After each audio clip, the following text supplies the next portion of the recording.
Alright, you guys, how are you guys doing? So I decided I was gonna go live from my office. I think I have a better connection in here. Let me move some stuff around so it looks better in the background, okay? Let me throw some stuff around. Here we go. How's everybody doing? How's everybody doing? Dr. Carmen Bryant, Psychological Health Consultants and Services. I told you guys I was going to come back and talk to you guys. So let me just position my camera and my giant computer here so I can get into the frame.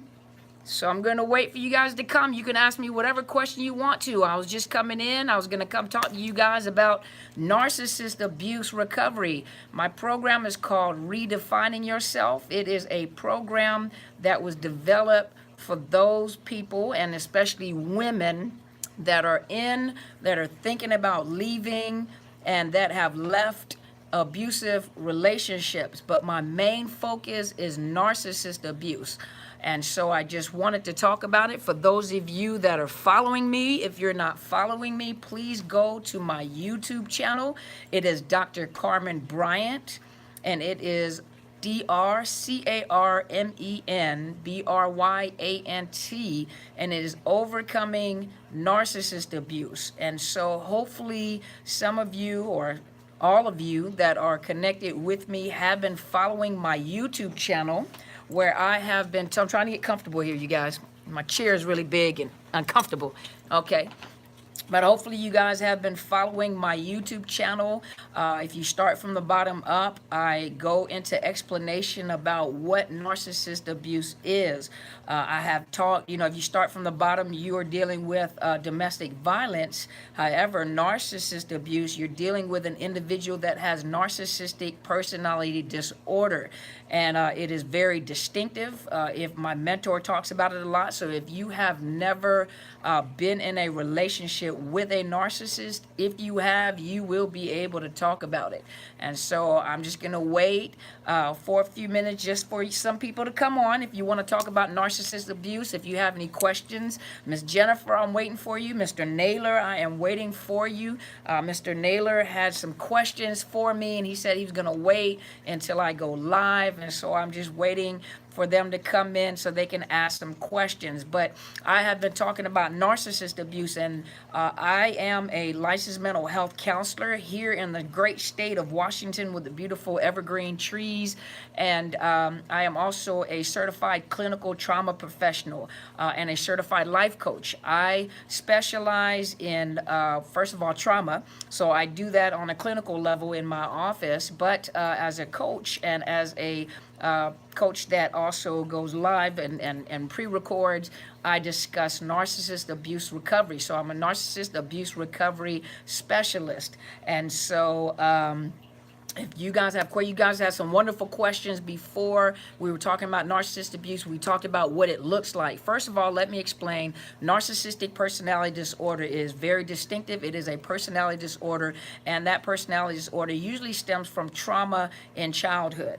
Now, the clients that I have had over a course of the course that I have practiced mental health for services, those that I have serviced, and those that I do not treat personality disorders. I usually refer to someone that does personality disorders, because it is a personality disorder. I've always explained it as, those of you that understand an autoimmune deficiency or an autoimmune dysfunction is when the immune system turns on itself and begins to fight the body. Well, narcissistic personality disorder can be described as a defense mechanism gone wrong and turned in on itself. Narcissistic personality is distinguished by a grandiose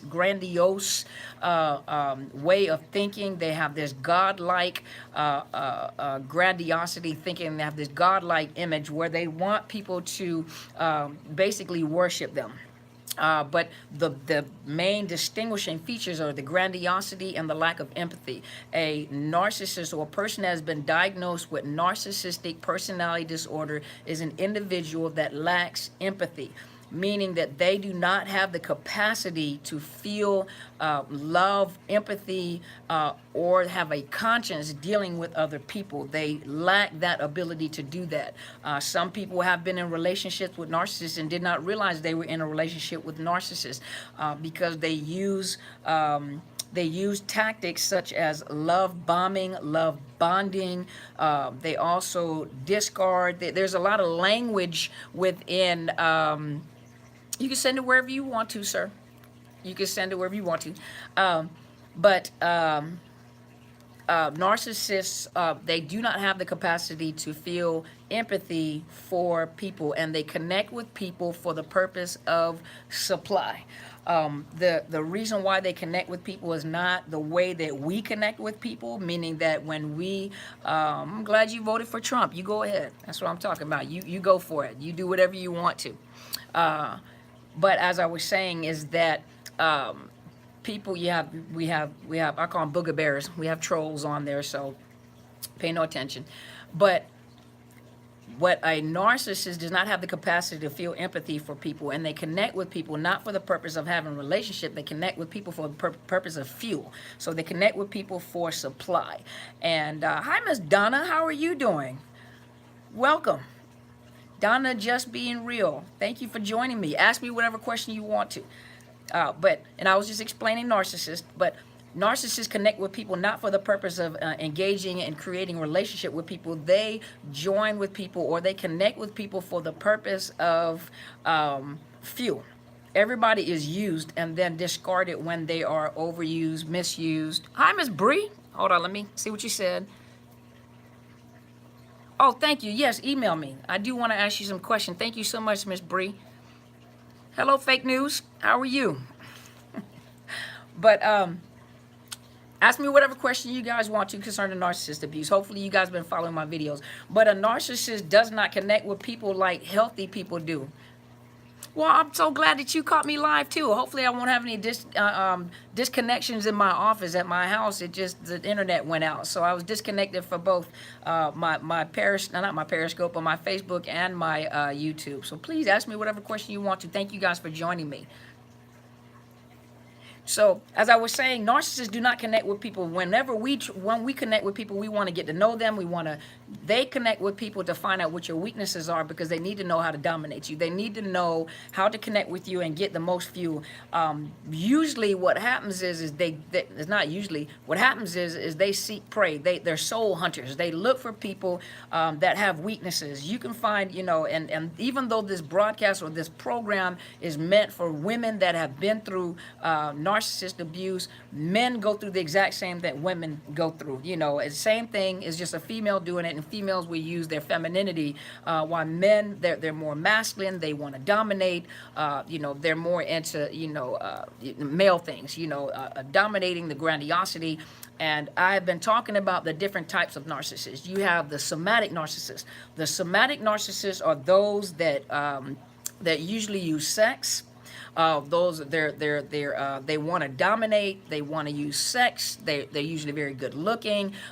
They have this grandiose illusion of perfection. They like materialistic things. They like to look good. They like to present themselves as being wealthy. They try to blend in with whatever crowd that they can blend in. They're like chameleons. They're chameleons. That's basically what they are, chameleons.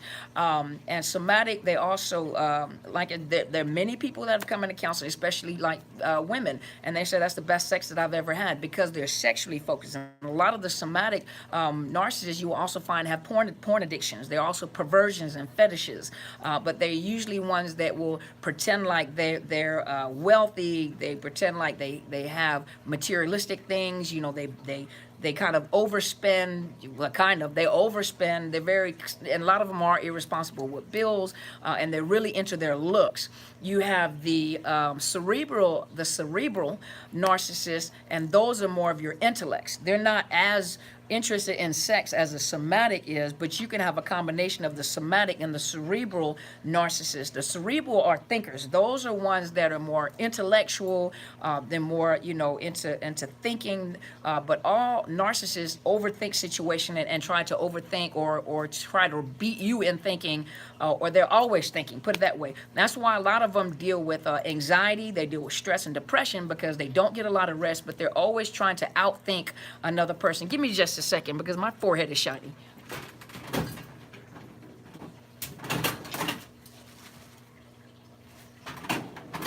Okay, here we go, you guys. Sorry about that. I'm not sweating. It's just the light that's right above my head. Okay, here we go. But so the cerebral is more of an intellectual person. They're always trying to overthink. They're intellectual people. But you can have a combination of cerebral and somatic narcissist. Now, there's the malignant narcissist. Malignant narcissists, which are ones that are they're violent. And you have the covert and the overt narcissists. Covert narcissists are ones that are usually very charismatic. They're nice people. They'll give their shirt off their back, the last dime in their pocket. Most people really like them. They're funny. They'll buy you food.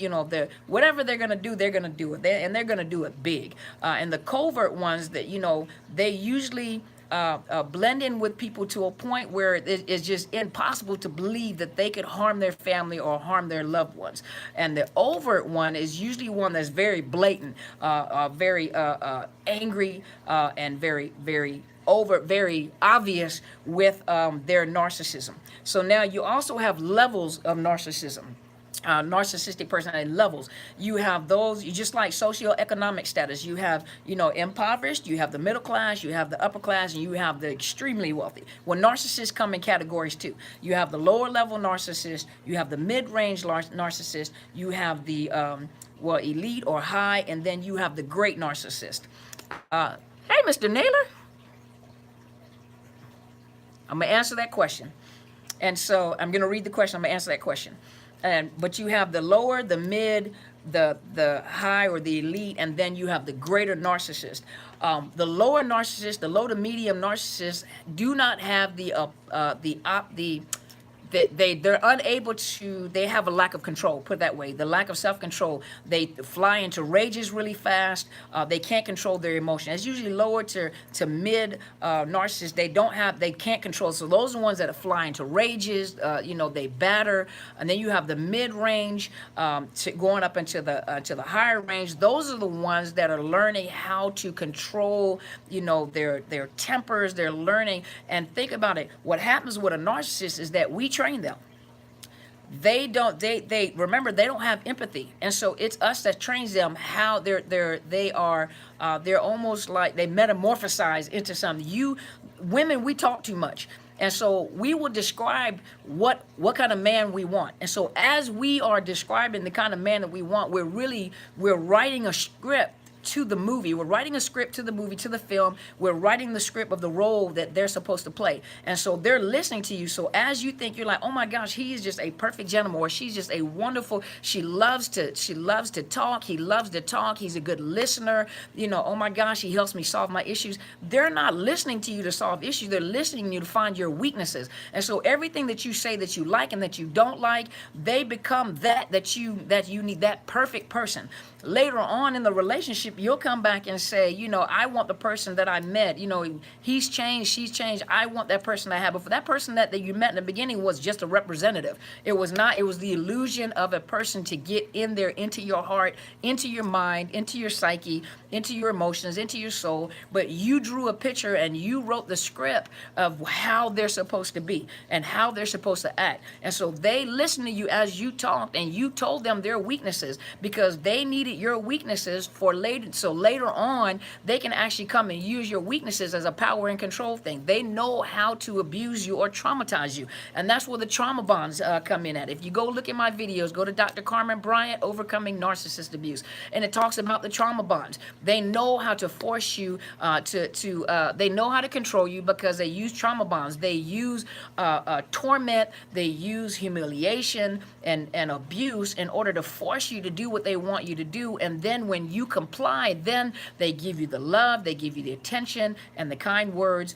and this is how they trauma bond. There is a portion of your brain, and there's chemicals called oxytocin. Oxytocin is the chemicals that bond. It's the same thing that's used in drug addiction. And that could be so strong that when the drug is not in your system, you begin to have withdrawal symptoms. The same way with a narcissist that has worked with you through trauma bonds, that oxytocin is what bonds you. And so it'll get to a point where you either silent treatment or they ghost you, where you'll begin to have withdrawal symptoms where you actually crave the narcissist. You'll forget about all the bad things and why you left or why they're not around and they've ghosted you or mistreated you just to get that fix. And remember, you are fuel. You are a supply that provides them with fuel. If you are the main supply, or the wife, or the main girlfriend, or wife, or boyfriend, or husband, and you're the main source of supply, then you provide great supply. They're going to find other supply. You normally don't find a narcissist that does not have a group of supplies. And we'll talk about that a little later. Let me go and answer a question. Okay, so let me go. Mr. Naylor said, Dr. Bryant, why do they hate so much and give you the ugly glare? First of all, a narcissist doesn't even like themselves. You got to remember, they're walking chaos. Remember, it's their defense mechanism gone wrong. Every single narcissist that I have met and I have diagnosed and then transferred out, this is not a general statement. I'm not saying that every narcissist has went through exactly this, but narcissism begins to manifest itself after a traumatic event. Every single one of the narcissists that I have dealt with sexual trauma. They have been sexually molested, sexually violated, raped, but they've also also have been traumatized through neglect, abandonment, or rejection and physical abuse. Every single one of the narcissists that I have met, those that I have diagnosed with narcissistic personality disorder, all of them have had sexual trauma, physical and neglect and rejection and abandonment. I've even had one that was in a child that was sex was a part of sex trafficking, sold into sex trafficking. One that happened to be a prostitute at one time, and a lot of them were males. 50 to 75% are males. Now, you're dealing with an individual, first of all, that has no self-control. So they have no self-control. They don't like themselves. And so they project because the abuse that they felt and the abuse that they do to themselves. Remember, they have no empathy. They think that everyone thinks like them. So they project on you, and then they fight themselves. They also, what I found out also, they have a focal point. They have a focal point. And I was talking to my big brother, and it didn't dawn on me that Hitler had a problem with his mother. His mother was an from Austria, and she was an Austrian Jew. Think about it. And he was a narcissist, a great narcissist at the high level, in a high position. And he killed not every single, but he killed millions and millions of Jewish people. And he hated his mother. So there is a focal point, meaning there is a point of trauma, something that they focus on. And narcissists also, narcissist is just one diagnosis. There are other diagnoses that go along with narcissist abuse. You also have the psychopath and the sociopaths, which is now called anti-personality disorder. They don't have a conscience. So they can kill and not have a conscience and come to dinner the next night. So narcissists are usually very angry, bitter individuals. The emotions that they feel is, well, hi there, Anointed. How are you doing? It's an honor to finally have you on live. And thank you so much. I appreciate it. But narcissists are very angry, bitter individuals. They say they feel emotions. So Mr. Naylor, the emotions that they feel is anger, hatred, jealousy, and they're always jealous, and they're always looking for. So if you ever, what I challenge you guys to do that are watching, and my mentor had me go watch this movie, and it's a good depiction of a narcissist. Go watch Kiss the Girls with Morgan Freeman. The serial killer, who was a narcissist, always pursued women of strength, and when he depleted them of their strength, he went and found someone else. He killed him and went and found someone else. A narcissist is like that. They're very angry, bitter individuals. They don't feel love. They don't feel compassion. They don't have empathy for people. What they do is they watch your facial expression, and then they do what you do. You cry, they look at your facial expression, they speak, they listen to the frequency in your voice. They're angry, bitter individuals. They present themselves a certain way, but they're angry, bitter individuals. And so they're angry and they project on you. They think that you think the way that they do. And so the way that they think, and they're very deceptive, they're usually compulsive liars, they're compulsive cheaters, they have multiple supplies. When they get angry, they get even more bitter. They're just angry individuals, and they're full of hatred. But the way that they present themselves, you know, you can have people come here and argue with me all the time about how loving the individual can be, but they're abusive. They're abusive, you know, very abusive. Hopefully, let me see. Oh, they give you the ugly glare because remember, they're using power and control. What is the best way? That trauma bond, the power and control. What worked to make you respond? They need fuel. And so whatever way they can get fuel is whatever way they're going to get fuel, whether it's the ugly glare, you know, they got that glare and stare at you, whether they say things to trigger you. If they can trigger you and get you emotional and off, they always have to keep you unkiltered. Is it unkiltered? They always have to keep you unbalanced. So whatever they can do to cause you to scream out in pain, to cry, they feed off of the fuel and the energy that you give them. If you cry or if you're in pain, that fuels them. That gives them a high, a rush. So let's see, what else? Miss Donna Just Being Real said, my grandmother was an overt narc. So she wasn't really, she was still a lower narcissist because she didn't have control over her emotions. Okay, Miss Donna Just Being Real, I'm not sure. You said repeat that part again. What part did you want me to repeat? Anointed, hello, I'm scrolling through, okay. I know that movie. That is a movie that describes them. Shake my head. They are demonic. Definitely. You're right on target. You're right on target. Mr. Naylor said, first time I saw that I couldn't believe the look of disdain and hatred. They always have a disdain and hatred. You can do something great. You can graduate from college and you're excited, but you have excelled and done something better than them. Hey, Miss Kamira, with a narcissist, they're very competitive too. You can be a beautiful woman. You can be a handsome man. You could be a model. You can just be on the cover of a magazine and do great. They're looking for fuel. So when they're looking for fuel, it's almost, they're a parasite. Think about a parasite or a tapeworm. If you get a parasite or a tapeworm in there, why is the parasite in you? The parasite needs nutrition. It needs fuel. And so the parasite eats the nutritional, everything that you eat, the parasite is eating and is depleting you eventually to a point where you'll starve to death. You know, and that's how a narcissist is. They're not happy people. It's almost like let me think for a minute. It's something that gets into your system, something that gets into your bloodstream and crystallizes and just tears up your veins, or a parasite that gets in and it just tears up the inside of your body. Give you an example. I can't recall the guy's name. He was the Australian guy that was killed by the stingray.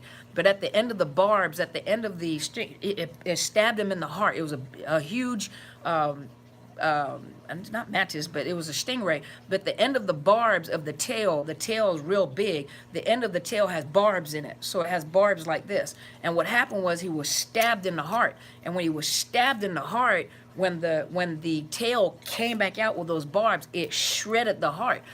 A narcissist is like that.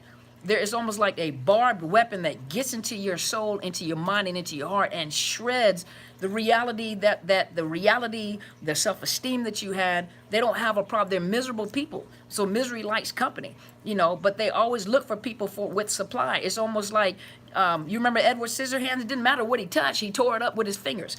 That is exactly how narcissists is. Everything that they touch, they tear up and destroy. Let me look. Okay, so there's some more.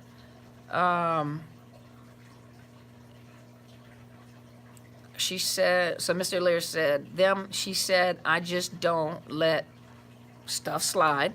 I said, why? Because I said that when it comes to our friends and when want to go and spend time with you, you are always sick. Hypochondriac she was. When you're dealing with a female narcissist, I want to tell you something. when you're dealing with a female, I'm gonna answer that in just a minute, Miss Donna.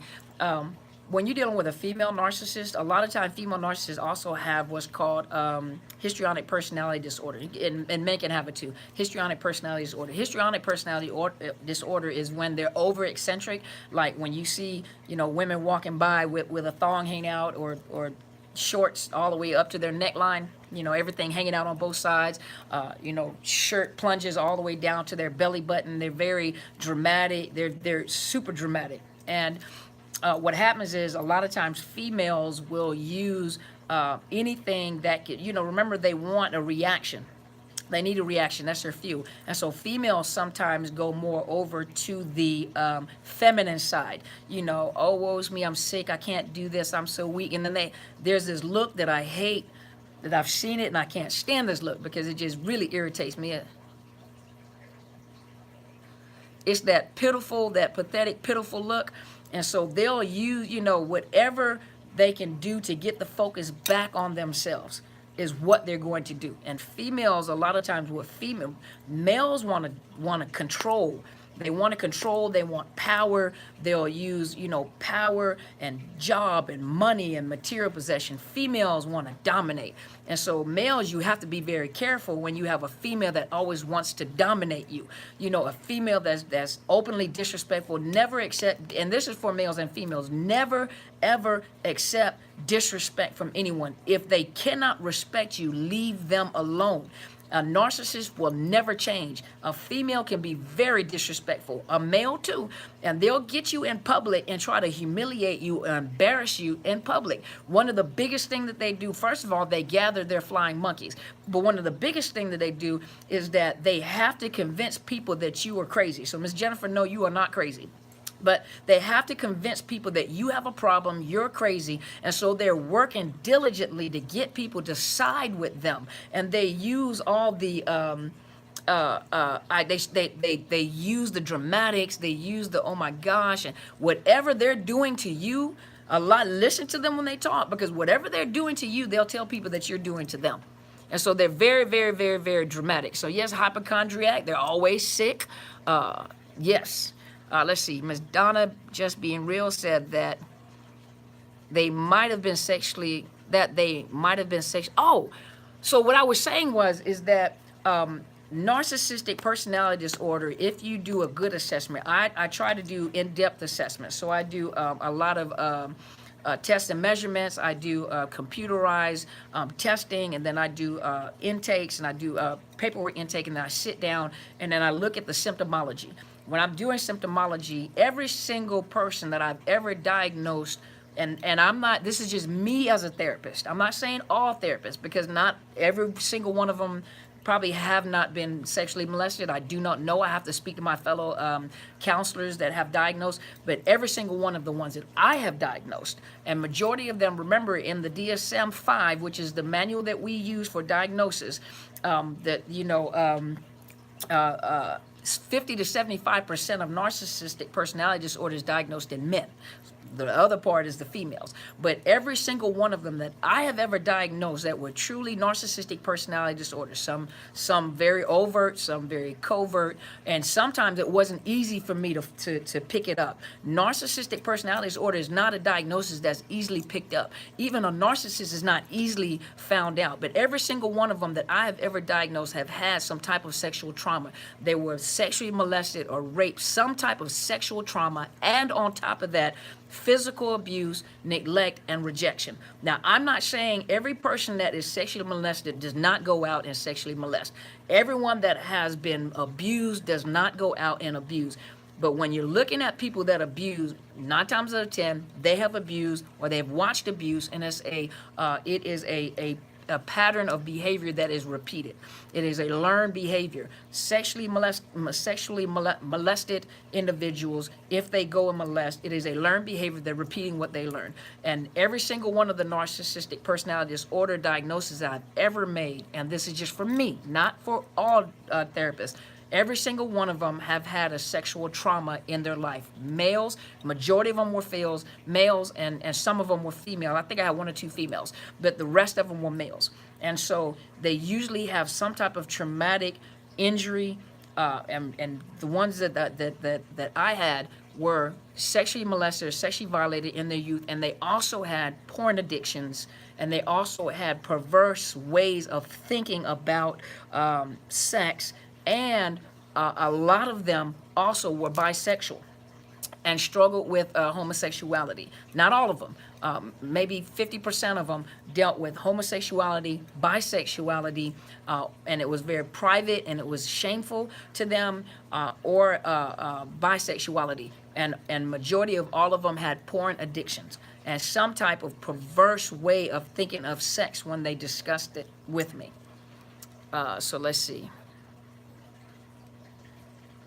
Mr. Naylor said she would jump through hoops for her friends and always had me fixing all of her cars, friends for free, the cars for friends for free. They say, I'm sorry, I always have you doing work.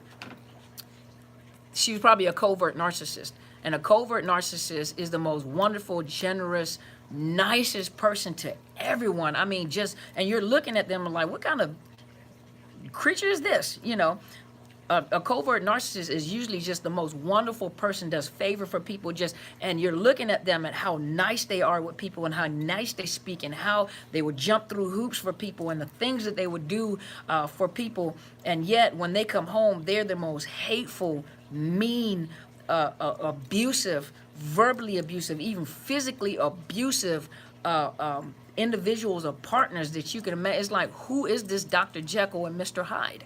And that's exactly how they are, Mr. Naylor. Thank you, Miss Donna.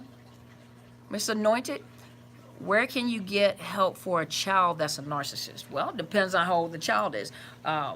Per studies, when you look at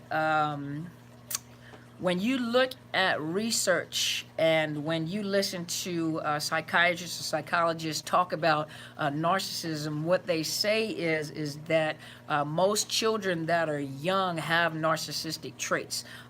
And they talk about us being older having narcissistic traits. I say pride and some vanity, you know, but children, when you're dealing with children, you have to watch that. Like I said, it's not something easily picked up on when you're dealing with children, because children are, think about it, they're selfish. Everything is mine. Look at me, look at me. And I gave the example one time, you know, little boys like to impress their mom, and so it's look at me, look at my muscles, look at my big muscles. And what do we moms do? Oh my gosh, he's so strong. Look at him, he's so strong. So what do? They walk around like, yeah. And they keep doing it to get the reaction. They want that reaction. They want that reaction.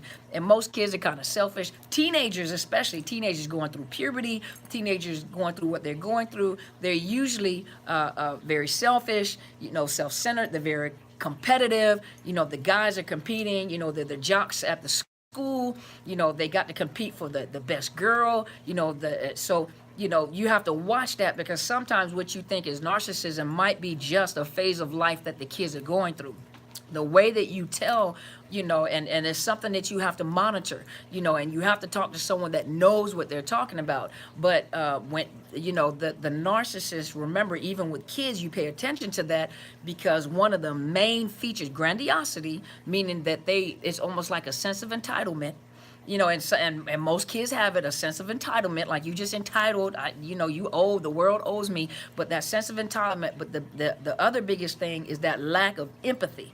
They lack empathy. They can watch people being hurt and they don't have normal reactions or emotions. Most kids, if you watch little kids, if someone gets hurt, they give you a hug, you know. But if you notice, it's just like a child that's autistic.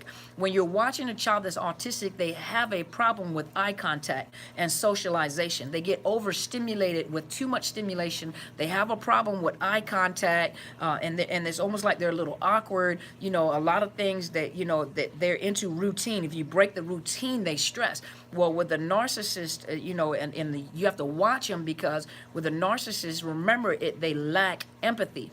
You know, they're doing damage to kids, you know, not kids, but animals. You know, that's also the onset of the psychopath, sociopath. You have to watch it. Narcissists are like that too. They don't have the capacity to feel the pain. For empathy, meaning be able to step into somebody else's shoes and feel what they feel. And then, you know, oh my gosh, you must be hurting. Let me make sure you're okay. But, you know, you just have to monitor that, because it's hard to pick up on. So let me see here. Let me see what the other comments were. Um, a covert narc is so hard to detect. Bree, you are 100% correct. Most overt narcissists, you kind of have to watch them because they're all over the place. They're kind of, you like, yup, you're a narcissist, you're a narcissist, she's a narcissist, he's a narcissist. Overt ones are so obvious because they have no self-control. But a covert one, they don't want everybody to know their behavior. And so I'm telling you, those are the ones that pull in, therapists. They convince therapists and a lot of therapy. You have to watch it because if you're an empath, meaning that you're over empathetic and there's something lacking with you, they can detect that. There are a lot of narcissists that came in and over complimented me on my looks, and you have to watch that. It's okay to give someone a compliment. Oh, you're pretty. Thank you. I appreciate that. But if they keep going overboard and they keep on, you're so pretty. Oh my gosh, and you're so smart. Oh my gosh, and I told everybody, you have to watch that. When you get them over compliments, okay, something's not right with that. What's going on with that? So you have to watch when they over compliment. It's almost like, so what do you want? Why do you keep doing that? Over compliment. But a covert narcissist is very hard to detect. Even in a clinical setting, a lot of times I did not diagnose narcissistic personality disorder until months later, until it began to manifest itself because they couldn't control me. They wanted to control the session. They wanted to control the diagnosis. They wanted to control how things happen. They would come in and tell me how something is going to be or what is going to happen or what you're going to do. And so as I started watching that, I started putting, so a lot of times they don't come. They remember the representative presents themselves. So it's hard to detect a narcissist. So for those of you that are like, I'll make sure from these teaching, I'll be able to detect it. It's not that easy to detect it. And I'm a clinician and it's not that easy for me to detect. Okay, let's see here. Mr. Naylor said, I went to a therapist who said she wasn't versed on narcissism, but said that she would consult a colleague. And when I went back, she said what you just said, that she was a covert. Told you. I only went to therapy to control my anxiety and felt like I was losing it. The narcissist said that I was acting weird and needed therapy. So the therapist stated that I had complex post-traumatic stress disorder and put me on meds. Okay, so remember we were talking about, in my other videos, we were talking about complex post-traumatic stress and post-traumatic stress disorder. And this is the example that I can give you. Post-traumatic stress disorder means something traumatic has happened, whether it's in childhood or something traumatic has happened. And some of the symptoms of that is nightmares. You keep reliving the event, intrusive thoughts, anxiety, depression, hypervigilance. You're constantly on edge, So you're responding, your body, what is it called? I have to remember the correct word for it, but you're responding to an event that has happened and you have not healed from that event and you keep reliving it over and over and over again. Now, not everyone has to have been in combat in order to have post-traumatic stress disorder. There are people that have been abused, been in a car accident. So there's a lot of reason why post-traumatic stress will manifest itself, but they're reliving these events over and over again. Complex post-traumatic stress is for those of you that have been in an abusive situation and a relationship and narcissists, they try to ruin, they try to destroy you, literally. They try to destroy your strength. They jump on that strength. They try. So complex post-traumatic stress is when you're constantly living through the stress, the traumatic stress, every day, in and out, every day. And so I believe it, Mr. Naylor. I believe that you were probably diagnosed with that, definitely. And you were still in the situation with. So the best thing you could have done is left. And just hopefully you don't have any kids, Barry. If you do, I don't know how that goes. But if you don't, just cut them off. Say nothing else to them. Give them no fuel. Ms. Bree said, my father is a covert narc, being his daughter was never his primary source of supply. My mother they were married for 30 years. When I started dating my ex, also a covert narc, his behavior was familiar to me, familiar in a way that was perfect to be victimized. I fell right in line with the abuse. Yeah. You know that most people that get into narcissistic abuse relationship, 9 times out of 10, you probably had a family member that was a narcissist. Mother, father, sister, brother, grandmother, And sometimes there's a long line of narcissists in the family. And those people that are coming out of families that had narcissistic parents, that's even worse, because they kind of set a standard for you. And you kind of, they almost like they just handed you over to another narcissist. Number one, we weren't using this terminology at one point in time. And so we really did not know what was happening in the family dynamic, or even with parents that were narcissists, and they were abusing their children. And remember, they don't have empathy. They don't feel love. Even the children are looked at as an extension of themselves. So it's like a hand. It's an extension. This is an extension. I have a watch on my hand, and all this is an extension. The watch makes my hand look pretty, and so as long as that watch is there, I'm going to pay attention to this hand. I take the watch off, and it's not there anymore, is useless to me. But I'm getting attention because I have this watch on this hand, and this is an extension of my hand, and my hand looks good. So even with a child, as long as the child is performing, could be the greatest athlete, academically, it makes the narcissist look good. It's like a crown on their head. When that child, embarrasses them, then they abuse the child. And you have to be careful, because even to a point where a child is looked at as an extension of the narcissist, to a point where they'll sexually molest a child or have sex with a child, and it's like having sex with themselves. That is totally disgusting. But this is the dysfunctional thought process of a narcissist. That's how bad this disorder is, this personality disorder. And there is no cure for this personality disorder. Let's see.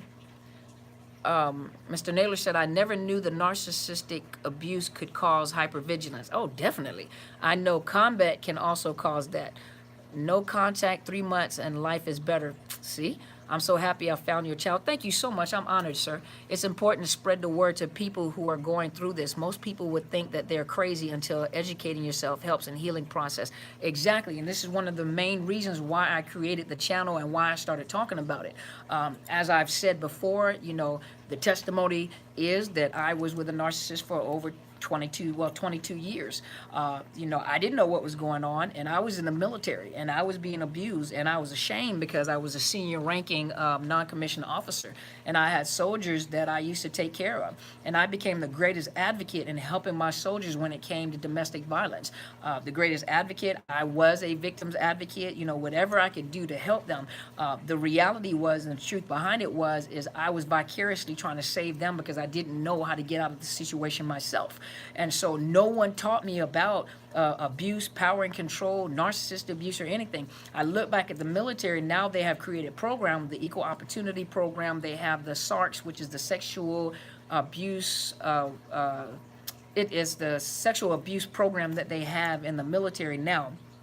They're still, I don't think they're really, I don't know. I have to ask someone that's active duty. I have not been in the military since 2007. That's when I got out. But I don't know domestic violence. It's something that was not really discussed in the military. And narcissist abuse definitely is not discussed, because it's not that it's a new topic. It's just that we finally have a name for what is going on. And if you think about it, if you go to anybody's channel that talks about narcissist abuse, for example, you have Mr. Quinn Holiday, which is Associate Director. He's a male life coach that was abused by a female narcissist, or was in a narcissistic relationship with a female. You have people like Angie Atkinson, who talks about and has talked about her experience with a narcissistic relationship. You have people like Sarah Speaks. You have people like Melanie Tonya Evans and Sarah Speaks and Kim Saeed. But most of them will tell you that they were in a relationship with a narcissist. But as I said, at one point in time, we didn't have a name for it. And we couldn't really point out what was going on, and so you literally thought that you were going crazy and something was wrong with you. Maybe I am, or maybe I am, until you begin to understand the behavior of the narcissist. And the biggest thing is, I don't try to convince people to get out the relationship, just get out. What I try to do is educate them so that they can build because remember, the narcissists, many of them have spent many years tearing down individuals. And so I take the time, and these channels take the time to rebuild your confidence and then show you that you are not crazy. I have had people leave narcissistic relationship based off of the education that they were getting. And that is my goal. And as you said, Mr. Naylor, and the same thing that I say to you, Miss Bree, because of the fact that you are in law enforcement, it is so relevant that we get this information out there. A lot of you have been through narcissistic abuse relationship. You have stories. And if you listen to the stories, all our stories are similar. What is that saying? If you look at an autistic child or autistic people, a lot of them have very similar traits. If you look at children with Down syndrome, they all, doesn't matter what nationality they are, they all have similar facial features.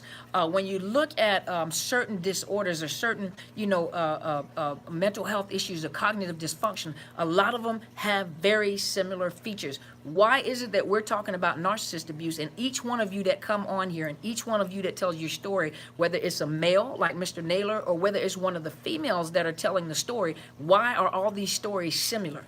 Because narcissists have all similar features. They do the exact same thing. They're just different people at different levels. Low, mid, high, great narcissist.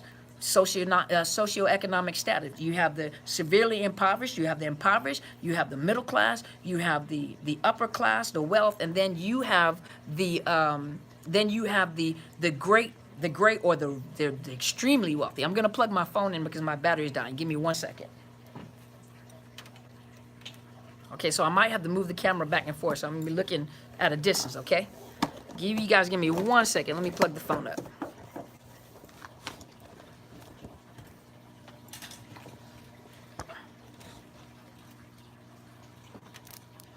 I don't think my plug will reach. Let me see if I can plug it into the...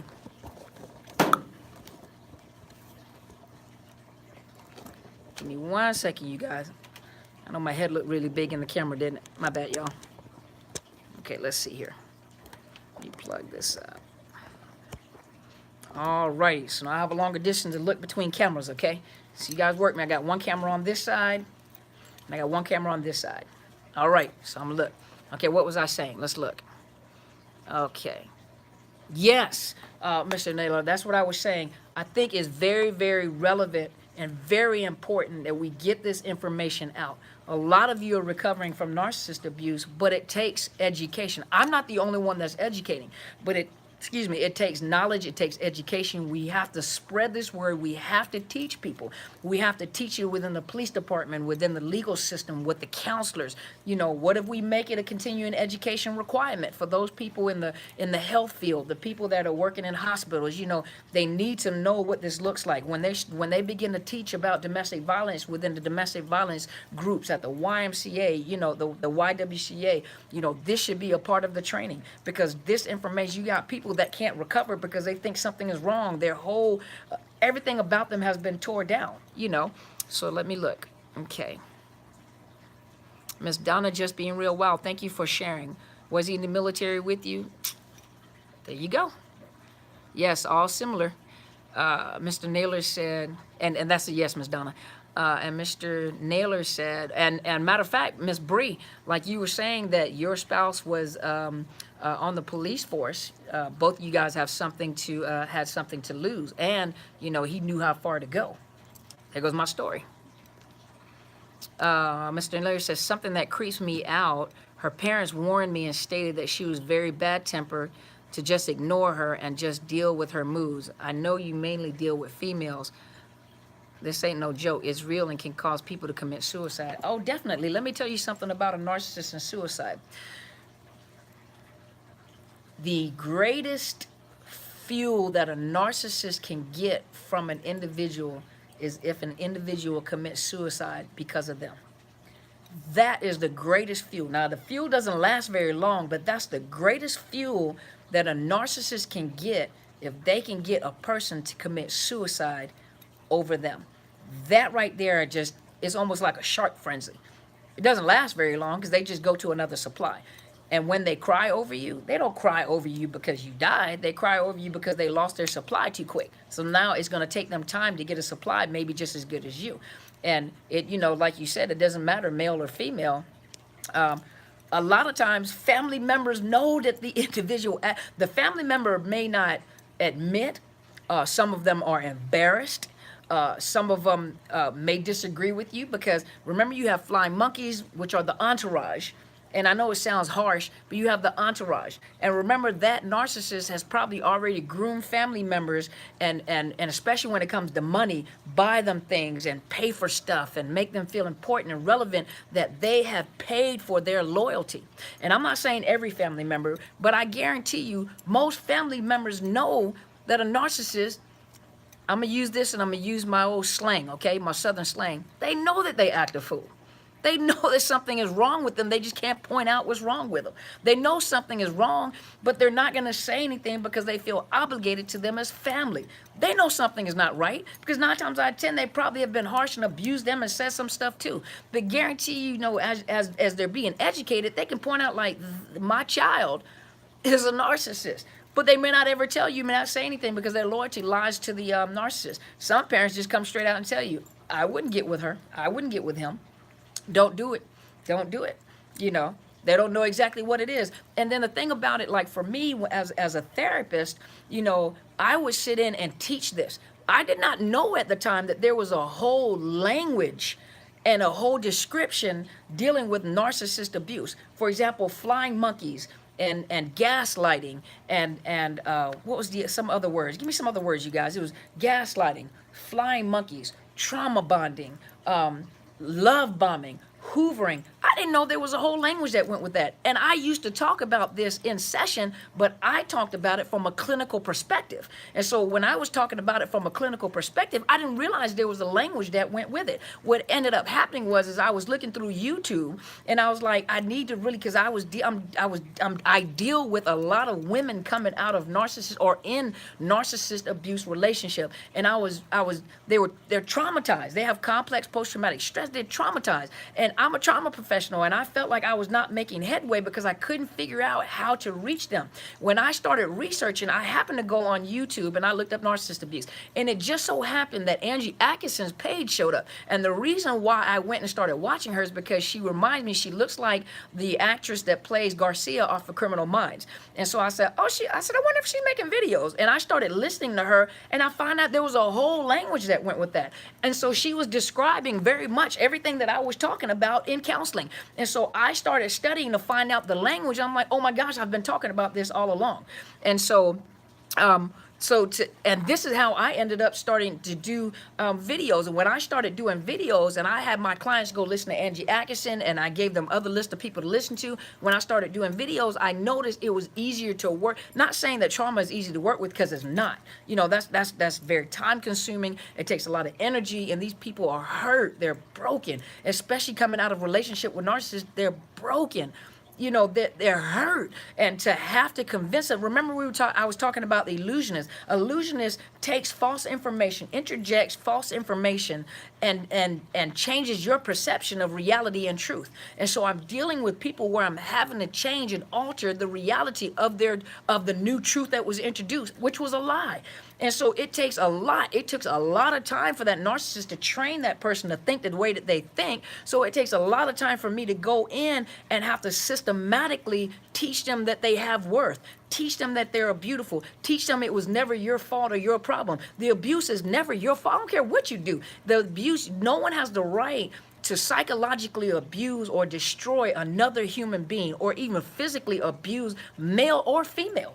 You know, if you're not being disrespected, leave. Don't watch to see, oh, I believe that she can change. You know, I love this individual. I have hope. And there are so many people that have committed suicide over a narcissist, and it's not even worth it. The millions of people in this world, the biggest thing is that you have to heal. You have to heal from your trauma. And a lot of people that are in narcissist abusive relationship are people that come from dysfunctional homes. You don't know how to have a relationship. You really don't know what love is. Love, and I argue with people all the time, love is not an emotion. Love is not a feeling. Love is not, someone's at the door. But love is not an emotion. Love is not a feeling. Love is a choice. You know, when you start talking about, I felt like this, and oh my gosh, my emotions were everywhere, and I can't stop thinking about her, or that, oh, she's so fine, he's so handsome, he smells so good. Okay, that's a relationship you don't even want to get into. That should come last. That should come after you get to know what does your portfolio look like. Have you had, when was the last time you had, I say it all the time, HIV test. You know, do you know how to pay bills? Do you have kids? Do your kids know that you're their father or their mother? You know, do you even like your parents? How do you handle your parents? You know, how do you handle your kids? How do you handle your ex? How do you handle your ex-wife or your ex-husband? What do you act like when you get angry? You know, is that the real you, or do I need to wait some time to see what the real you is? You know, but too many people are jumping in because you feel like you're lonely and you feel like you need to be loved. You need to back up. This is not time. You need to heal first. You need to heal and make some educated, you know, if we take the time to buy a house or a car, you know, you take somebody with you that knows how to look at a car, look at a house, tell you the value of the house, but you invest a lot of time before investing all that money into that house or that car. Why can't we do that when we meet someone? Why can't you invest time to investigate and research to get to know this individual? Okay, I'm sorry. I went on a tangent, but it was a good tangent. Let's see. Mr. Naylor said, my cousin committed suicide in 2015. He was on 3rd Brigade Special Forces, put a 40 caliber to his head over a narcissist abuse. I am so sorry. That is when I started doing research. Isaac Trujillo was his name. I'm going to look that up. I am so sorry. Now do you see why it's so important to get this information out? That really touched me. You know, do you see why we have to get this information out? Do you see why it's so relevant that we teach people? Those of you, ladies and gentlemen, that are on this scope, I mean, well, it's not scope, but Facebook, and those of you that are on my YouTube page that are listening to this, I challenge you this. We tell them in the Marine, you know this yourself.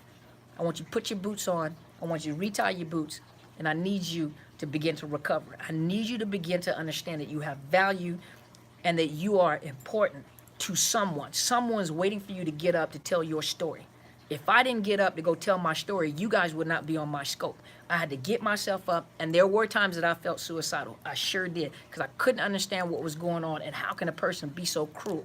But I got myself up, and I began to teach this. And now you guys are on my not Periscope, but on my Facebook, and you're on YouTube, and so that means that you too have a story to tell, and somebody needs to hear you. I challenge you, go and begin to make scopes, but do scopes based from a healing point. If you're not healed yet, and when you start talking about this stuff and you become triggered, you need to stop. Don't do Facebook, do not do Periscopes, do not do support groups, do not do that until you know that you are healed, because that's like coming out of major surgery, and you come out of major surgery and had an amputation, you want to go play football. You know, you just had a baby, and so 20 minutes after you have the baby, you want to go out and go swimming. Come on, you're going to shock the system. You know, most people die of shock. They don't die from the injury. So what makes you think that you come straight out of a narcissistic relationship or a family and you think that you're okay? You've got to heal. Find a therapist that understands narcissist abuse, domestic violence and narcissist abuse, and you have to start the healing process. But each one of you, I challenge you, you got to get on your feet and start teaching people about this. Bree, especially you're on the police force. You see this stuff all the time. When you go into people's homes dealing with domestic violence, guarantee you can pick up whether or not there was narcissist abuse based upon what the person is telling you. The sad part about the whole thing is that when there's a domestic violence call, Nine times out of 10, when the police show up at the woman or the house of a woman, and the woman is all over the place and she's screaming and yelling, you know, the first thing they think is she's crazy, something's wrong with her, ma'am, you need to calm down or I'm going to take you in. But you don't know that narcissist have worked so hard, he's worked her last nerve, and she's just lost it and lost all control, and then he's fueled and he calms down. And so what ends up happening is that 9 times out of 10, she gets arrested, she goes to court, she looks like the abuser. And then the narcissist will turn around and make it seem like she's the abuser, and she's not the abuser, she's actually the victim, and the kids are the victim. So think about that for a minute. You know, and Ms. Bree, I know you've probably seen this before. You've had firsthand experience yourself. So you have probably seen this yourself. Okay, let's see. Ms. Donna Just Being Real said, curious, Ike Turner, that is a narcissist and sociopath, your intake. You know, I believe he was a narcissist and a sociopath. I do believe that. Because think about it, if you look at the storyline, and I'm just looking at I need to go listen to her testimony about that, Tina Turner's testimony about it. But think about it. He connected with her, and Tina Turner had a powerful voice. She was young. And remember in the movie, he already had a source of supply that drove herself crazy and tried to commit suicide, remember? And had her in the house with the girl was in the house too. His baby mama was in the house too. And remember, he found out that Tina Turner had a powerful voice. And so what did he start doing?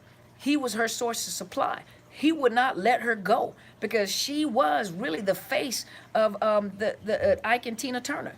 You know, she was the face. She was the one that made the money. And remember, when she left him, he went downhill, but she continued to excel. So yes, I definitely believe that Ike Turner was a narcissist. I do believe that. Let's see. Bree said Kim Porter and Diddy, narcissistic abuse. You know, I never read the story about that. I need to go. You challenged me. I'm going to go read that. I'm going to check that out, Miss Bree. I'm going to check that out and look at their story because I'm not sure. And Miss Donna said, yes, shake my head. Okay, so I'm going to have to read up on that a little bit. Google Dr. Tamara O'Neal, shooting victim at Mercy Hospital in Chicago. Worst case scenario of narcissist. Okay, let me write it down. Hold on. So this was Dr. Tamara O'Neal. Okay, Tamara O'Neal. And this was Mercy Hospital, Chicago. Okay, Mercy Hospital, Chicago. Okay. I'm going to look it up. And then you said look up Kim Porter and P. Diddy. Okay. And let's see. And then Bree said, yep. That happens 99.9% of the time on all domestic disturbances. See? And then we wonder, you know, I had a speaking engagement where I was listening. They had a lot of the law enforcement and legal people there. And what I noticed about the legal people that dealt with cases where women have shot and killed their perpetrators, you know, this is the example that I made.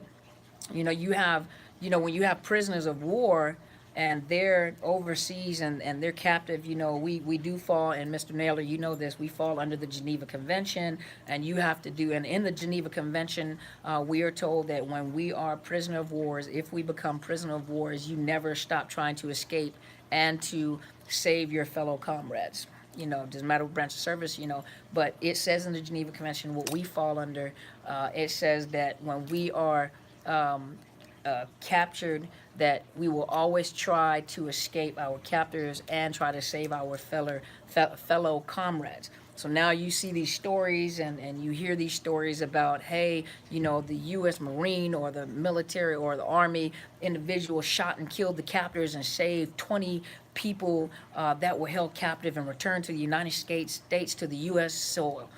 What about those women that are held captive in their own homes? And their children are held captive in their own homes, and they're being tormented. And they're being tormented to a point where they're either going to kill the captor and get out and save their children. They have to kill the captor, or they kill the captor to save the children. But yet we don't have a ticker parade? We don't have a parade for them. You know, here the that was my cleaning guy. Sorry about that, you guys. I was just trying to tell them to hold on. So I'm going to have to hurry up. But we don't have a parade for them. You know, we have a parade for our soldiers, and rightfully so. You know, they've been through a traumatic event, and, you know, we have parade to honor them. But what about the women that escaped their abusers and shot and killed the abusers, and the kids were held captive along with, and they were being abused psychologically, physically, and they killed their abuser and escaped, and then they're put in prison. But no one talks about their story. You know, we don't have a parade for them. And I'm not now, the one thing that I said, because I did have a police officer sit next to me, and I touched her, and I said, I'm not agreeing with murder. That's not what I'm saying. I'm not saying that they should murder. But what I am saying is that sometimes we don't look into the situation at what happened. And Miss Donna Just Being Real said, oh yes, I heard about the Chicago Mercy Hospital. He was a narc. That was such a sad story. I'm going to go look that up. Let's see.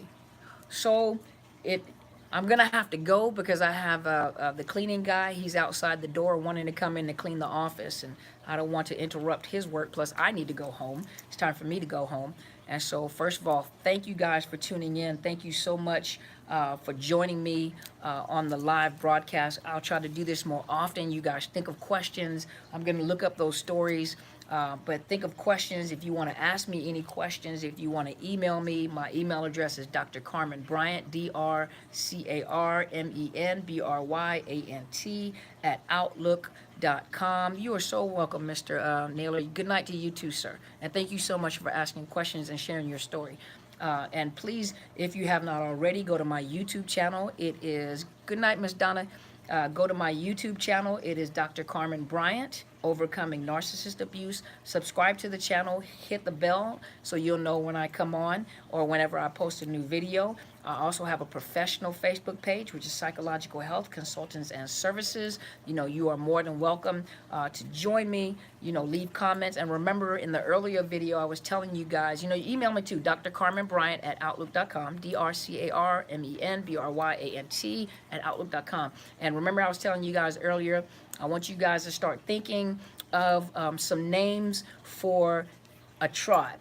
And when I say a tribe, I want to begin a online support group, but we need a name for it. And we need to create our own tribe and get you guys up and going and get you guys out there giving out this information, okay? So you guys email me names, and what we're going to do is we're going to have vote. We're going to come on live, and we're going to vote. We're going to pull up names. We're going to do voting.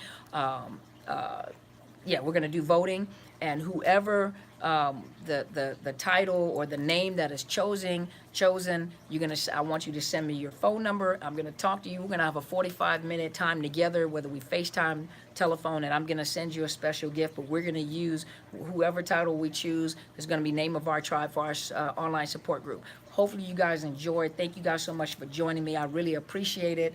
Like I said, go subscribe to my YouTube channel, Dr. Carmen Bryant, Overcoming Narcissist Abuse, and become a part of my Facebook community, which is Psychological Health Consultants and Services. Thank you guys so much. As my friend always says, go and be great. And what I say is, I really mean that. Thank you guys for supporting me, and thank you guys for watching. Please share, because you never know who is in a narcissistic relationship and doesn't understand what's going on. If you want to help someone come out of an abusive relationship, begin to share the videos instead of putting pressure on them to try to make them feel bad about not being able to leave. There's a reason why they're unable to leave. And thank you guys once again. You guys have an awesome evening. Thank you for tuning in. It's going to take me a few minutes because I have a distance to touch buttons, but thank you guys so much.